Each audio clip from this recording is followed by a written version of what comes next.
Bueno, buenas tardes a todos, a todas, la mayoría de todas hoy.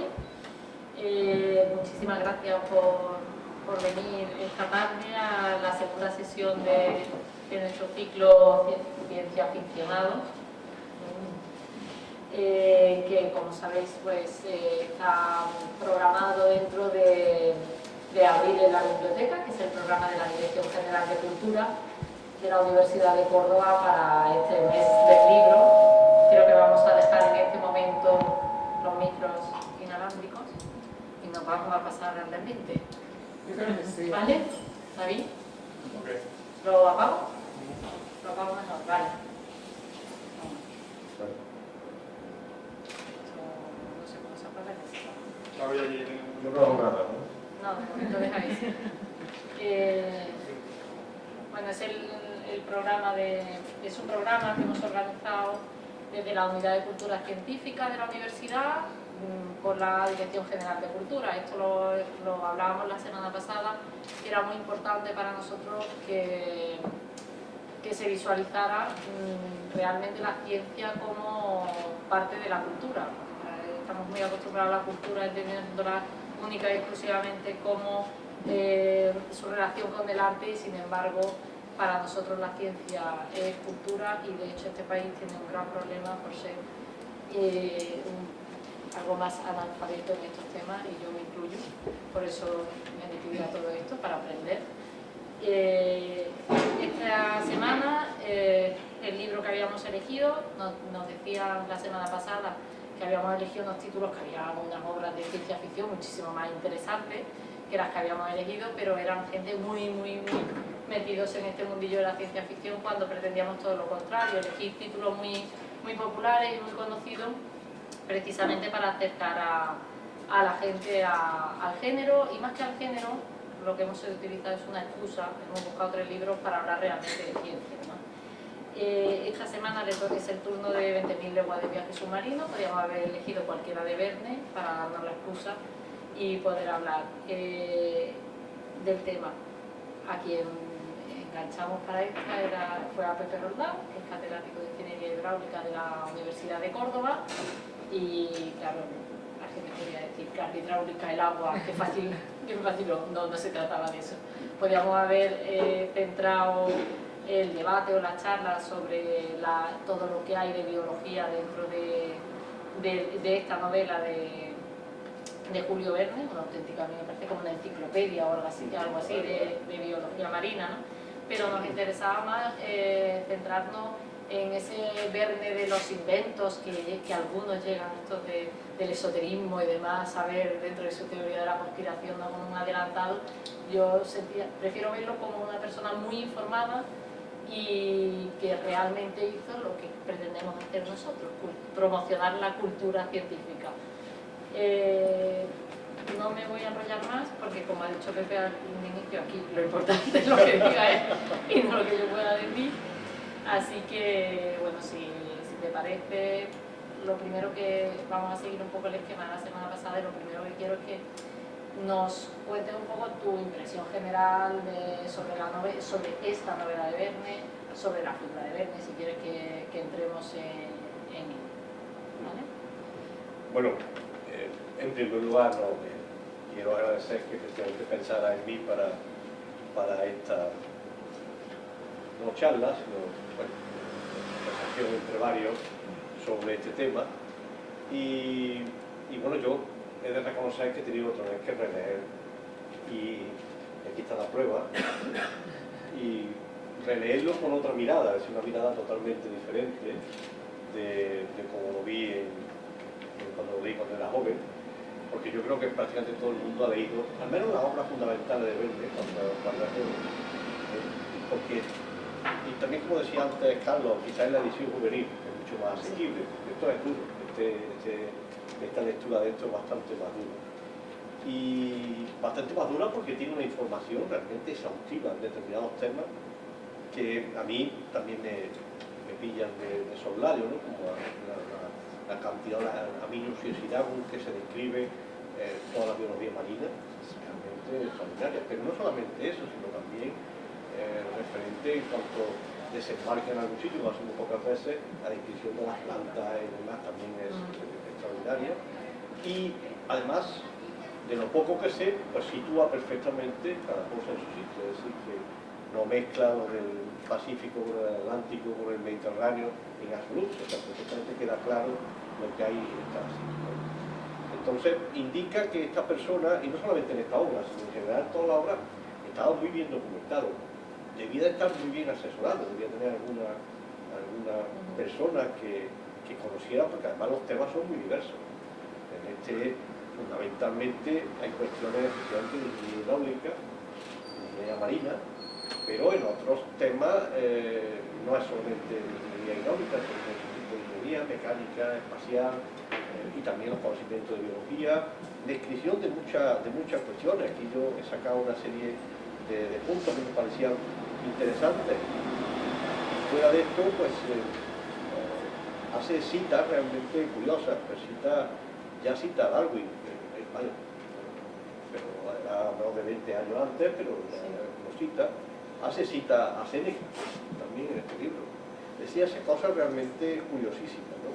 Y que demuestran un conocimiento profundo. No solamente era ciencia ficción, sino que él lo que ponía ahí era algo que, digamos, él lo adornaba, pero más o menos ya se le estaba viendo la punta. O sea, un submarino, el primer submarino, el Monturiol, también me molesta buscarlo, y lo bota en 1864, en Barcelona.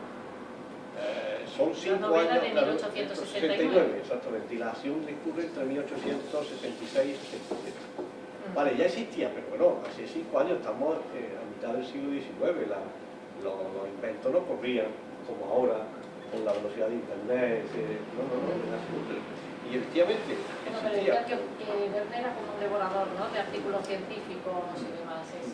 Eso es lo que le permitió hacer, pues, deducciones lógicas, o en realidad ver esos inventos con su posible proyección. A mí me gustaría, si te parece, entrar,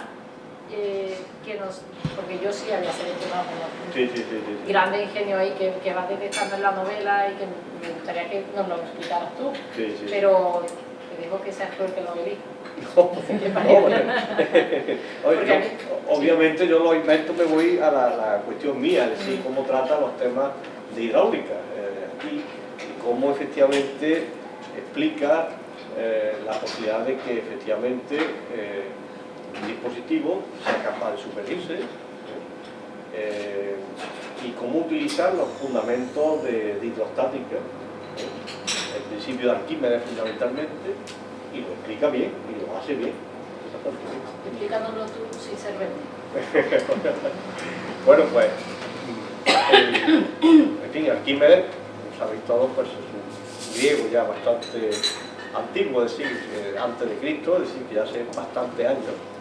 Y su principio hace alusión al empuje que sufre cualquier cuerpo sumergido dentro del agua, y que es exactamente igual al peso del fluido desalojado. Ya sabéis la anécdota que dice que Arquímedes lo descubre cuando el rey, no me acuerdo ahora mismo, pues le encarga, le hace un regalo al rey de una corona, que dicen que es de oro, pero él quiere saber si hay oro por dentro y por fuera, ¿verdad? Y entonces, sin destruirla, claro, sin destruir la corona. Entonces a Arquímedes justamente se le ocurre sumergirla en el agua, ver el empuje que tiene, y efectivamente ve que no todo era oro. Demuestra que no era oro, que habían engañado, o querían engañar al rey, ¿no? Entonces, efectivamente, quiere decir esto que tú sumerges un cuerpo, y entonces desaloja, tú lo entras dentro del agua, desaloja un determinado volumen de agua. Y entonces experimenta un empuje igual a ese peso del líquido desalojado. Entonces tenemos dos fuerzas que aquí intervienen. Uno, ese propio peso hacia arriba, ¿no?, y del agua desalojada, y el peso del propio elemento que tú sumerges, que pones simplemente en superficie, y se alcanza un determinado equilibrio. Eso hace que cuando tú pongas un objeto encima del agua que flote, lo que pasa es que una parte de la noticia que habrá cayendo, una parte se sumerge y otra parte queda fuera. Entonces, claro, ¿qué es lo que pasa? Que la parte sumergida desaloja un líquido que pesa exactamente igual que el peso total del cuerpo que tú tienes. Eso es lo que permite que un barco flote. Justamente eso permite que un barco flote. Es más, eso permite que un barco, como los que inventan los alemanes en la Segunda Guerra Mundial, hecho de hormigón, flote. ¿Por qué? Pues porque el cuerpo, ese barco, no todo está lleno, no es sólido, lleno de hormigón todo, sino solamente tiene muchos huecos. El barco tiene muchos huecos, pero lo que desaloja es todo lo que entra dentro. Y es igual el peso del líquido que se desaloja, que es todo lo que entra dentro del agua. Pero lo que él pesa no es macizo, está con muchos huecos, ocupa el aire, que no pesa nada, ¿no? Pesa muy poco en comparación con lo demás. Entonces, por eso se permite que justamente flote. Y en la novela, pues así lo pone. Dice que tiene, en concreto, una décima parte, construye el Nautilus, de manera que dice que exactamente que tiene una décima parte, lo hace, sumergía 9 décimas partes y dejaba visible solamente un décimo. Cuando el Nautilus está a flote, tiene en seco una décima parte de su superficie. Y lo que hace es que para sumergirse tenía dentro unos receptáculos que los llenaba de agua. Entonces aumentaba el peso. O sea, sabemos cómo se sumerge, pero exactamente cuál es el diseño del Capitán Nemo para conseguir, o sea, el sumergirlo, pero luego... Para soltarlo hay que soltar el agua. El problema, y se lo plantea justamente el científico francés, que es el que... Exactamente. Le plantea que, claro, cuando está sumergido, imaginaros, a una profundidad de 100 metros, eso también lo describe muy bien, la presión a la que está sometido. Pues estamos a una profundidad determinada, de 100 metros, tenemos una determinada presión muy importante. Claro, ¿cómo vas tú a sacar el agua de los tanques si fuera hay una presión mucho más grande que dentro? ¿No? Esa era la pregunta que le hace. Entonces, por ahí se escapa el Capitán Nemo diciéndole que, bueno, que tiene unas bombas, las bombas esas que están impulsadas por electricidad, también un concepto bastante novedoso, porque en ese momento la electricidad, la utilidad que tenía era mínima, continua y poco más, vamos, que daba para poquita cosa. Pero a él la plantea como que él logra producir electricidad, que produce además electricidad utilizando el sodio que hay en las sales del mar, y que con esa electricidad, que es una electricidad importante, esas bombas tienen fuerza suficiente para sacar el agua fuera. Para sacar el agua fuera, vuelve otra vez, disminuye el peso y vuelve a subir. Él controla también otra cosa muy interesante, que eso se hace actualmente, cómo tú puedes hacer, o sea que, vale, hasta una profundidad, pero cómo te mueves, ¿no? ¿Cómo te mueves? Pues con su hélice, mueve con sus motores, pero tiene unos planos inclinados que según los avatar o los avatar, pues puede moverse con una inclinación o con otra inclinación, subiendo o bajando. Eso lo hacen los submarinos también hoy día, ¿no? Eso es como los flippers o los floppers estos de los aviones, ¿no? Exactamente, es lo mismo, que moverse dentro del agua, moverse lo mismo que en el aire, son dos fluidos, exactamente igual. Un timón para eso. ¿Cómo resuelve el Capitán Nemo ese movimiento del Nautilus y demás? Es como se resuelve en poco tiempo después cuando se ponen en marcha los primeros submarinos y demás, o hay algo inevitable en estas charlas, el gazapo. ¿Hemos encontrado algún gazapo en esta parte? Bueno, hay algunos gazapos, ¿no? Pero en esto, en líneas generales, este es el fundamento, más o menos, de cómo funcionan pero los primeros submarinos. Ahora ya la cosa, los submarinos nucleares funcionan pero evidentemente, ya no sé ni cómo funcionan, pero no es igual. Pero sí que los primeros sí que funcionan de la misma forma, o sea, utilizar el mismo principio, exactamente el mismo principio. Ya digo que eso estaba ya, digamos, se estaba usando, ¿no? Ese ensayo de Monturiol del año 64, ahí también anteriores, de prototipos y demás, hasta el primero que funciona útil, práctico, es el de Peral, eso ya en 1880 y tanto, ese sí ya es un submarino. Son 20 años después. 20 años después, pero ese ya es de verdad, ese ya sí que es un submarino de lo podéis ver en Cartagena, el puerto se ve muy chiquito, pero no me parece muy grande, muy pequeño, pero ese ya sí es un submarino práctico, de verdad. Pero bueno, el sistema ese es lo mismo, se trata de San Juan. Lo que pasa es que, claro, Monturiol y eso no pasaban de 10, 20, 30 metros de profundidad, sí, no podían ir mucho más. Lo que describe Verne en la novela, no sé hasta cuántos metros llega. Ahí sí hay un gazapo importante. Porque dice que baja hasta 16.000 metros. Y ya sabéis que lo más profundo son 11.000 metros, la fosa de las Marianas aproximadamente, y dice que baja a 16.000 metros aproximadamente. Has pasado un poco por encima, pero lo has mencionado. ¿Cómo resuelve pues, bueno, Verne? No lo resuelve Verne, lo resuelve el Capitán Nemo. El problema de la energía. Sí, bueno, la energía, ellos, lo que genera, y además aquí hay una cita realmente interesante, él habla de que produce electricidad. Y la electricidad la hace utilizando o extrayendo el sodio que hay del agua de mar, que lo mezcla con mercurio y forma un mechero al estilo que se llama un mechero Bunsen, donde, claro, los mecheros Bunsen se usa así, se usa otro elemento, no es lo que utilizaba el sodio, pero ese mechero Bunsen lo crea un alemán del mismo nombre en 1857. O sea, 10 años antes ya está utilizando un procedimiento de ese mechero con el sodio, exactamente. Utiliza el sodio. Y está claro, ella dice que tiene el sodio en la cantidad que quiera, por la cantidad de sal que hay en el mar. Y el sodio es lo que se consume al quemarlo y se produce la electricidad. Él no explica nada más sobre cómo hace más la electricidad. Solamente dice que lo tiene de ahí. Exactamente. Igual que cuando habla del problema de la ropa, de la fibra, de tal, pero exactamente, no entra al detalle. ¿Y cómo se te ocurre que podía resolver? No sé, yo no soy un especialista en generar electricidad, pero vamos, la electricidad se genera por frotamiento, cuando se inventa, ¿no? Se frotaba el ámbar en época de los griegos, ya se produce partículas eléctricas. Lo difícil no es solamente producirlas, sino poder almacenarlas y producirlas. Pero de eso no explica nada, de eso no, por lo menos no me ha parecido que...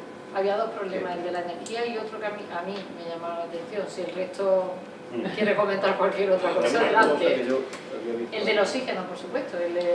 Ahí dice que él puede renovar el oxígeno, todo lo aclara, pero de todas formas sale de vez en cuando a la superficie lo hace como la ballena. Claro, porque él calcula la cantidad de aire que consume una persona en 24 horas, la cifra es unos 100 litros, no sé qué. Total, con el volumen que hay allí le da para no sé cuántos días, suficiente. La gente que hay allí no tiene ningún problema, entonces dice que bueno, que lo podría generar, lo podría sacar, pero que prefiere salir a superficie. Se ve que ahí Verne no se había documentado bien todo, ¿no? Exactamente, sí. Pero efectivamente no. O sea, él no se le escapan los problemas, o sea, ¿sabe? Considera todos los problemas, pero efectivamente algunos escapan mejor, otros escapan peor. Hemos hablado, bueno, del gran invento que aparece en la novela, que es el submarino, el Nautil, pero hay otros a lo largo del texto, ¿no? De la escafandra, ¿no? Cuando salen a la primera cacería. Exactamente. Ahí todavía es más curioso, porque la escafandra es un dispositivo, se llama el aparato Rouquayrol de Nairus. Bueno, son dos individuos franceses, pero lo curioso es que esa escafandra la presentan como un invento que además recibe un premio en la Exposición Universal del año 1867 en París. Y él, que la publica la novela en el 69, ya trae eso y además supone exactamente una mejora de ese procedimiento de esta gente que recibe un premio 2 años después. Ha sacado 2 años después un invento. Pero la escafandra la presenta el propio Verne. Sí, no, la escafandra la cita, pero utiliza, él mismo dice que hace un perfeccionamiento de ese aparato. Y ese aparato se fue presentado había 2 años presentado antes. 2 años antes en la Exposición Universal de París, le habían dado un premio. Y dice que él lo mejora. Lo mejora porque efectivamente el aparato que esta gente da, pues estaba previsto llevaba una reserva de aire comprimido de baja presión y no permitía inmersiones de más de 30 minutos a más de 10 metros de profundidad. En cambio, ellos andan por dos partes. ¿Por qué? Porque dice que lo perfecciona y lo que hace es que encierra la cabeza en una esfera de cobre para soportar las grandes presiones a donde llegan los tubos inspirador y expirador. Y es exactamente lo que se usa actualmente. Entonces dice que mejora ese aparato metiendo la escafandra propiamente dicha. Pero el hecho de que se presentara en la feria, a mí, a lo mejor, ahora sí que es bastante probable que me vaya del tema. El hecho de que se presentara en la feria en el año 67, o sea, 2 años antes, no significa que Verne no hubiera tenido acceso, quiero decir, ese invento. También sabemos cómo se hace la investigación ahora. Es posible que en Nature publiques cuando llevas 20 años investigando un tema, ¿no? Es posible que lo hayas divulgado por otro sitio. Sí, seguramente. Además, digamos, París es París. Sí, que para llegar a París has tenido que pasarte por muchas bueno, ferias. exactamente, y que además en París supongo que dentro de los círculos científicos y demás había un cierto contacto, ¿no?, entre ellos. Pero estamos hablando, él estaba en París, la exposición es en París, que seguramente él tenía, como hemos dicho antes, un buen asesoramiento, y bueno, eso efectivamente le serviría, ¿no? Yo quiero tu opinión sobre un tema, porque además es algo que menciona muy al principio y que está relacionado con esto que estaba hablando. Bueno, Verne escribe en un tiempo muy concreto, ¿no?, que es el de pues eso, los museos de ciencia, esa fascinación que de pronto la ingeniería, por supuesto, produce y demás, pero parece que está produciendo en otras partes de Europa. Yo no sé qué estaba pasando en este país. Hay una parte del libro que es muy al principio, que yo quiero encontrar, sí. Es cuando, bueno, está situando, ¿no?, toda la historia y empieza a hablar de lo que habla al principio, que es un narval.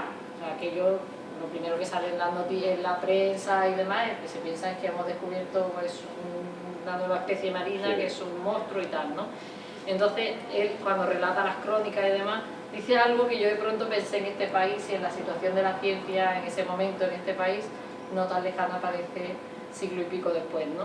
Dice, en los países de humor ligero se tomó a broma el fenómeno, pero en los países graves y prácticos, en Inglaterra, en América, en Alemania, causó una viva preocupación. Claro, yo rápidamente vi a este país en los países de humor ligero. Pues sí, no andábamos de caminar, efectivamente. La situación de la ciencia en España, pues en el siglo XIX era bastante pobre. Y hay varias causas, ¿no?, que explican, lo que justifican, que explican esto.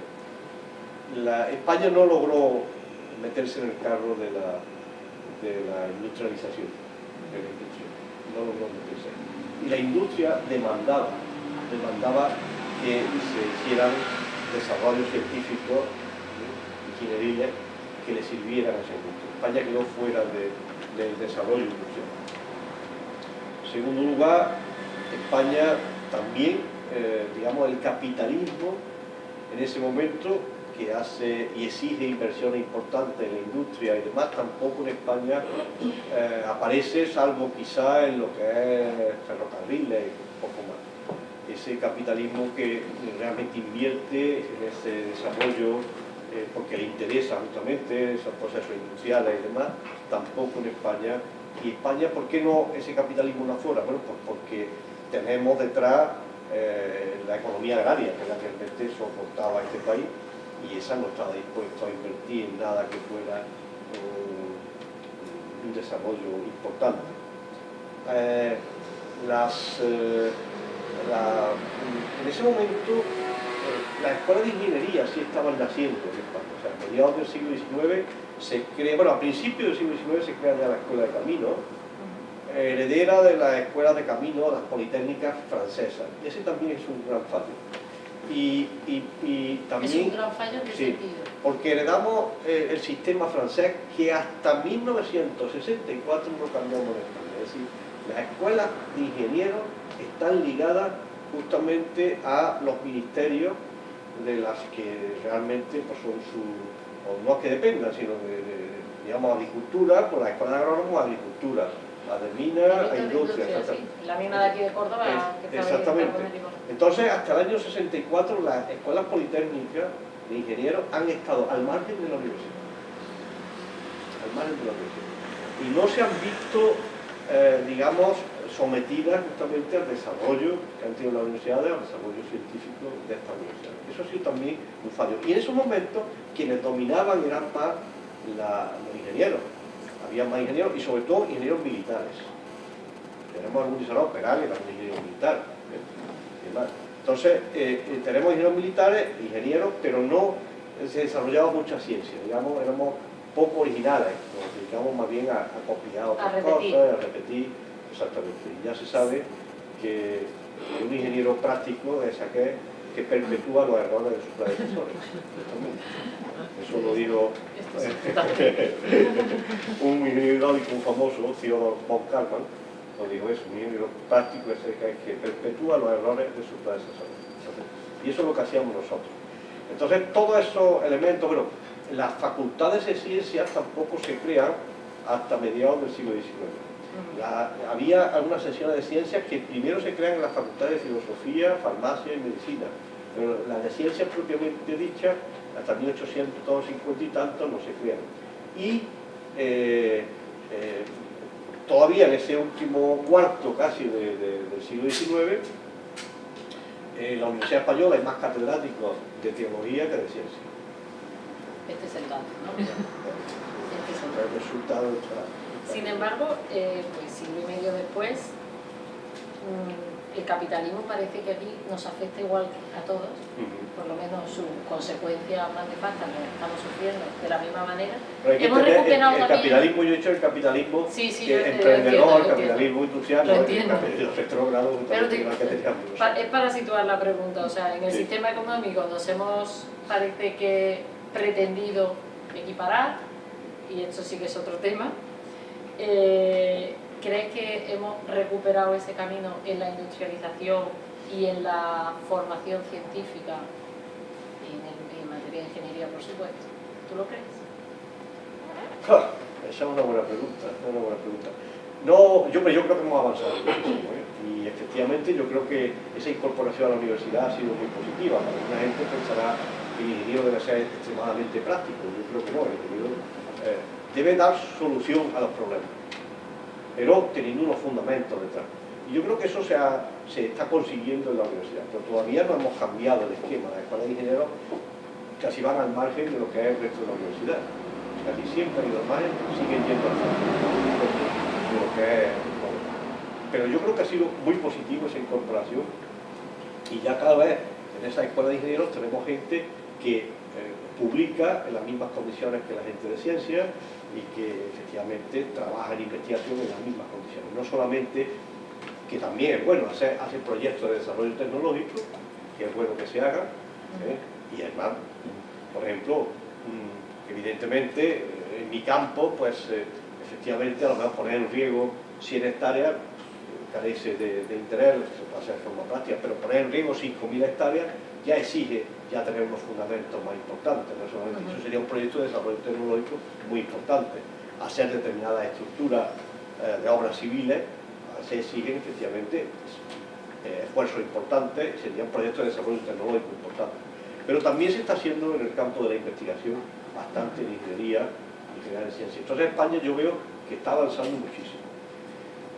Lo que pasa es que tenemos determinados signos externos que no acaban de concretarse. Me refiero a decir, cuando en el año 1980 y tanto se ponen en marcha los procesos de evaluación de la actividad investigadora de los profesores, los famosos CESERIOS, pues digamos, el porcentaje de profesores que publica intensamente empieza a aumentar de manera exponencial. Gente que de pronto no publicaba nada pasa a publicar en 10 años pues 20 artículos al año. O sea, cosas realmente extraordinarias. ¿Por qué? Pues porque ha tenido la motivación de que si publican se les reconoce como un mérito, y eso le sirve además de un complemento que se le da para muchas más cosas. ¿Publicar esa ciencia? Pero ahí está la cosa, es decir, lo que estoy viendo es que ahora mismo se está publicando mucho, pero no estamos publicando sustancias, no estamos... o sea, la gente prefiere sacar los 20 artículos al año que no sacar uno bueno. Eso está pasando. Mucho profesor de universidad por aquí. Eso está pasando mucho. Unos pocos. Antes se prefería hacer uno bueno y ahora se está, pero lo hacía muy poca gente. Ahora mucha más gente hace artículos, pero quiere hacer muchos artículos, que es lo que se le cuenta. Y no hace uno bueno. Y eso está pasando en España. Entonces, si miramos los índices de producción científica, son muy altos, pero me parece a mí que la productividad es realmente La producción es una cosa y la productividad es otra. otra. El otro día vinimos a hablar de Android y acabamos hablando de Darwin y del diseño inteligente y de Dios y todo esto, o sea que no pasa La cosa va nada bien. porque nos vayamos de La tema. cosa va bien, vamos por Pero es verdad que hay quien me dijo que se nos fue de las manos.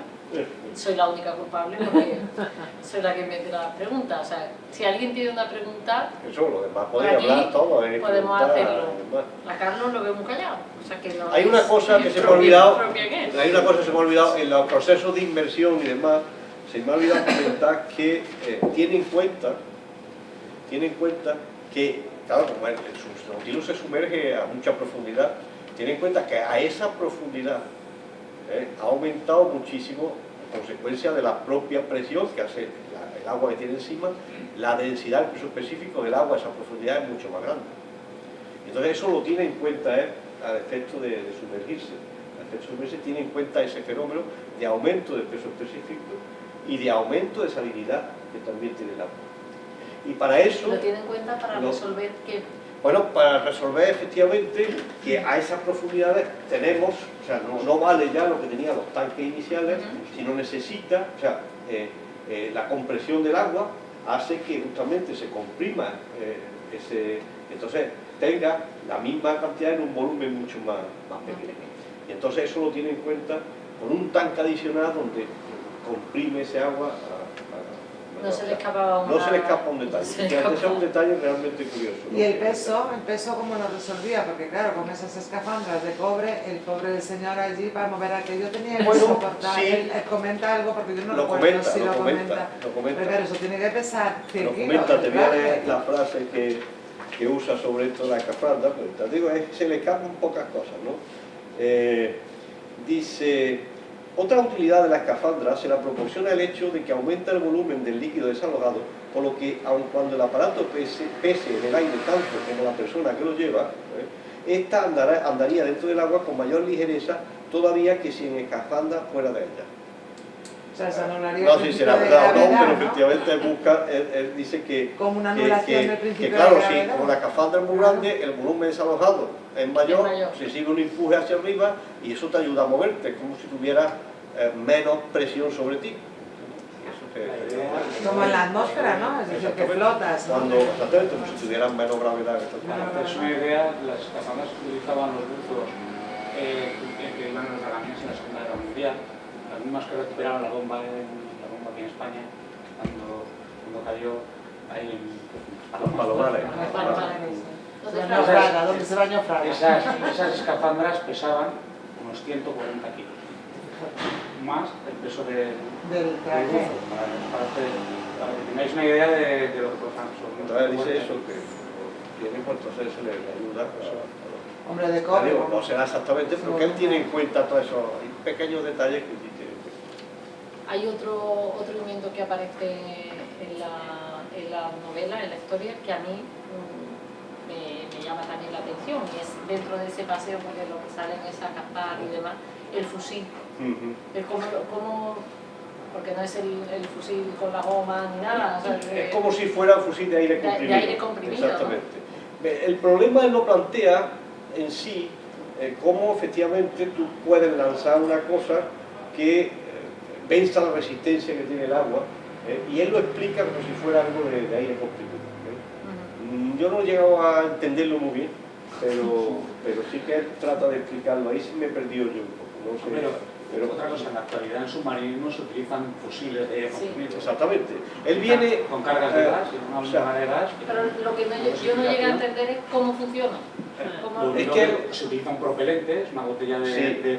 de aire. Pero aquí él no llega a definir, a explicarlo así, pero sí que efectivamente tú sacas la impresión de que es aire comprimido lo que está haciendo. O sea que la idea la tenía. Actualmente. ¿Cómo funciona actualmente? Actualmente lo que llevas es hay dos tipos de fusiles normalmente, uno que es el de goma, o sea, que tú has descrito, y otro que lo que lleva es una botella de gas, una botella de aire comprimido, y lo único que tú haces al accionar el gatillo es que liberas una parte me parece que son hasta 4 disparos lo que puedes utilizar.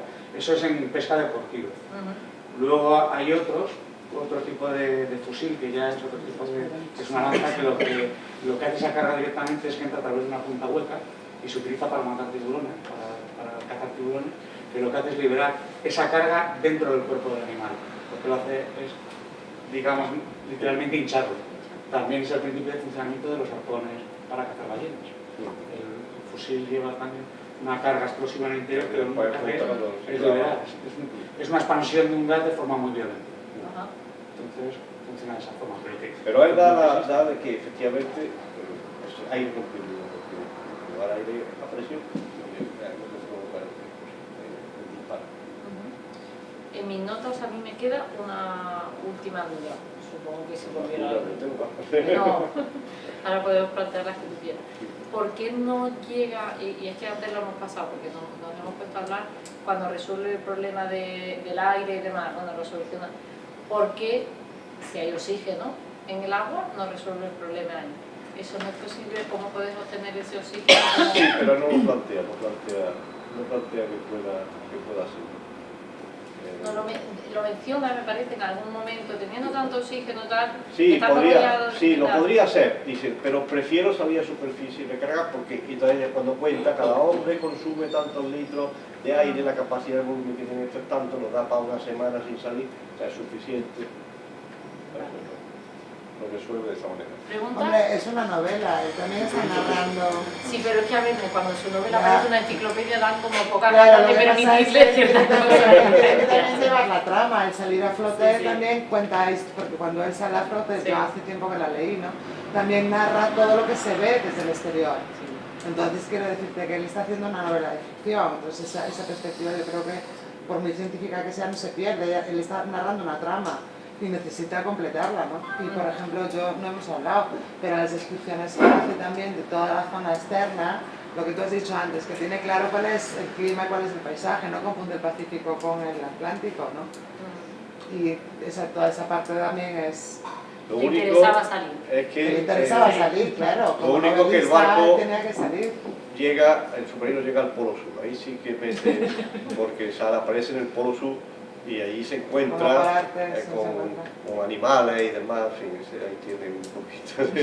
Ahí se le va un poco la pinza. Exactamente. Carlos, que te estaba... No vayas preguntando de los posibles gazapas. Él tiene unas magníficas cristaleras como del barco, esa presión que no funcionaría. Sí, él dice que es un tipo de cristal, no me acuerdo, que le pregunta, no solamente eso, sino también lleva una especie de saliente donde va el timonel, que es el que va viendo y demás, y dice, como ve, dice, como va protegido por cristal, dice, pero es un cristal micronizado, una cosa así, dice que resiste presiones, no explica nada más, pero efectivamente... Sí. ¿Y cómo genera la luz entonces para ver en el fondo del mar? La luz la genera toda la energía eléctrica quemando el sodio en los mecheros de tipo. Él dice que en el mar puedes vivir perfectamente, ¿no? Con todo es del mar, o sea, todos los alimentos, los productos que hay allí, algo efectivamente, pues, obras de arte que tiene muchísimas también, pero es una aparente oculta. No se sabe, en la novela nunca se sabe quién es, ni dónde sale, ni a dónde va. El mismo nombre, Nemo, significa nadie. Nemo es nadie. El Nautilus es navegante. Entonces, no se sabe dónde va, dónde viene. Los otros se van en un momento dado, aparecen en Noruega. Deja abierto el final, es eso, ¿no? ¿Dónde estaba Nemo? Por curiosidad, ¿se indica en algún momento o el libro da alguna idea en la descripción de las dimensiones que tenía ¿El Nautilus? submarino? Sí, sí, lo describe ahí perfectamente. Sí, tiene lo siguiente. Te leo porque yo he copiado algunas cosas textuales por lo mismo, ¿no? Tiene forma, para no andar buscándola ahí, de un cilindro muy prolongado de extremos cónicos, de 60 metros de largo y una máxima anchura de 8 metros. Y tiene aquí una cosa realmente estupenda sobre fluidodinámica, que dice: sus líneas son suficientemente largas y su calado bastante prolongado para que el agua desplazada se escape perfectamente y no ponga obstáculo alguno a su marcha. Eso significa que es un cuerpo fluidodinámico, tiene una forma fluidodinámica y nos ofrece poca resistencia justamente al agua, que es como se hace hoy día cualquier vehículo que se mueve dentro de un fluido, ya sea en el aire, ya sea en el agua. Los mismos nadadores ponen el gorro, se afeitan. Las descripciones son No, es que en tremendas. cuestión de proporciones no es lo que hay actualmente, porque los submarinos nucleares son mucho más grandes. Sí, bueno. Pero hay varias cosas en las que... Sí, pero el de esperar es más chico. hay varias cosas en las que él ya lo dijo. Los submarinos que había en la Segunda Guerra Mundial tenían prácticamente 6 dimensiones. Y respecto al tema de la energía disponible, el empleo de la energía eléctrica, en casi todos los equipos y tanto barcos como submarinos actualmente, aunque la energía sea nuclear, porque es de propulsión de tipo nuclear, lo que tú tienes es una planta de energía nuclear que genera electricidad para poder realizar los movimientos. Entonces, el empleo de la energía eléctrica como elemento motriz, el planteamiento es más que correcto, más que acertado. Primero, porque es una energía que una vez que tú la tienes disponible es muy fácil de transportar y de emplear en cualquiera de los puntos. Y estamos hablando en ese momento de eso, lo que está desarrollando la corriente continua. Lo que después, otros inventores pusieron la discusión alterna, y eso ya sí que es verdad que dispara lo que es el tema de propulsión. Incluso la parte de generación o de obtención de oxígeno del agua pasaría por un proceso de electrolisis, de una forma de disociar el agua de tener por un lado el oxígeno y por otro lado el hidrógeno. Pero eso ya queda para otra cosa. Él le da mucha... Pero él le da mucha aplicación a la electricidad. Un reloj eléctrico, la propia velocidad del barco, una cocina eléctrica, los aparatos destilatorios, el movimiento de la hélice, y aquí introduce una cosa interesante también, los electroimanes. Hay que tener en cuenta que la teoría que unifica la electricidad con el magnetismo la hace Maxwell en 1865, o sea, 4 años antes, y ya mete los electroimanes ahí. Otro detalle realmente curioso. Hablando de esto, la velocidad se pasa un poquito, o le pone 50 millas por hora, y eso ya pasarse un poquito, porque efectivamente hoy día pues, un submarino puede estar entre 20, 22, 23 nudos, millas por hora, a 50 millas puede ser otro casaje. De todas formas, a pesar de esta licencia, según Carmen, licencia literaria, bueno, podemos culpar a Verne, ¿no? No, totalmente, yo me quito el sombrero. ¿Cómo es posible una persona que no era un científico, que no, tuviera... sus estudios eran de abogacía. Sí, exactamente.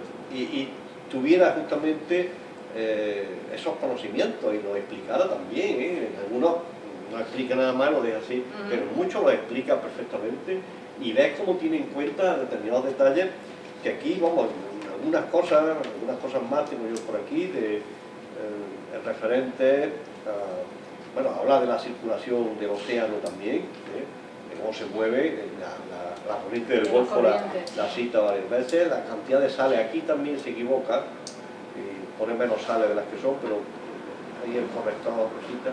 He dicho antes lo de la cita Séneca, ¿sabéis? La cita Séneca la hace de una forma muy curiosa, es una cita Séneca para comer ostras, porque decía que Séneca decía que hay que comerlas después de haberlas abierto sobre nuestra propia mesa. Nada que te las den abiertas, que esa es una cita que hace Séneca me llama mucho la atención, por eso he dicho la cita Séneca que hacía de esta manera, ¿no? Habla también de la temperatura del agua del mar, que dice que es de 4,5 grados en todas las altitudes a 1000 metros de profundidad, lo que es bastante correcto, se ha demostrado hoy día. Hay un lío con porque voy a hacer una pregunta. Venga, ¿cuánto vale una legua? ¿La marina? 20.000 leguas había en su país. ¿Esas leguas cuántos son? Depende del país y de... Es igual que la milla marina no es una milla. Mi náutica es un difícil. Claro, efectivamente, yo me planteé eso, y es cierto, la legua marina pues equivale a 5,57 kilómetros, pero Sí, la está lengua bien. francesa, que es donde es 4,44. Y en algún sitio él hace una equivalencia aproximada que es más o menos 4 kilómetros. Es decir, hay su duda exactamente cuánto es. No solamente, entonces hay otras unidades que utiliza también un poco, obviamente, que han estado en desuso, ¿no? Pero efectivamente la lengua no... Yo intenté ver si tenía una equivalencia, si 20.000 leguas significaba algo, significaba el radio de la Tierra, significaba el perímetro por el Ecuador, no sé, no. Bueno, él llega a decir que es su vuelta al mundo marino, ¿no? Exactamente, más o menos, Él efectivamente. dice que da la vuelta al mundo. Prácticamente porque es así, ¿no? Bueno, pues, si no tenéis más preguntas... Estoy pensando en lo que ahí es donde sale el maestro. Sí, Sí, eso al final, sí. Es el final. Que es donde se pierde el sonido y tal. Él tiene conocimiento entonces. Exactamente, tiene conocimiento del maestro Es una corriente y es una corriente complicada que hay en esa, las costas noruegas, entre Islas Feroe y las costas noruegas, y efectivamente cita el maestro, es una corriente marina de marea, el vórtice, que le temen muchísimo los pescadores. La escena final, ¿no? Es cuando consiguen escapar y demás. Que los pescadores le temen muchísimo, porque ¿no? Ellos pueden engullir barcos, decía, pero que no es cierto, ¿no? Pero bueno, es muy peligroso, conoce también el maestro. A todo lo que es corriente marina, datos de temperatura, de sales, de presión, habla de los manómetros, realmente es espectacular, ¿no? Cuando uno piensa, cuando lo escribe en 1869, cuando lo publica, me queda no sé qué hacer. Como cosa fuera de uno de los cuentos más conocidos de Poe es un descenso del Maelstrom. Y ahí explica cómo se mantiene, puede subir para arriba, utilizando un principio físico, que no tienes por qué, que uno para la como el asunto, pero él demuestra muy bien cómo puede salvarse, que está en el tal, simplemente manteniendo, no creo que condiciones físicas. Ya. Y es curioso que los dos utilicen el Maelstrom para el Es posible también, yo no sé si cita a Poe en algún sitio, ¿no? Me parece que no. ¿Alguien? Yo creo que ha asociado el maestro a dos, curiosamente, esos cuentos de eso lo utilizan como argumento para principios físicos. Pues si os parece bien, con el maestrón, con el final del libro de Julio Verne, vamos a cerrar esta sesión y os invitamos a que os vengáis la semana que viene, que es el turno de Manolo Sáez para hablar de la Guerra de los Mundos. La semana que viene no estamos el martes, estamos el lunes, hay un pequeño cambio, así que Pero a la porque el misma... martes de fútbol. Bueno, somos Hoy no había fútbol, marcianos, fiado, somos marcianos que no vemos fútbol. Muchísimas gracias a todos por venir y a muchísimas vosotros gracias, Pepe. por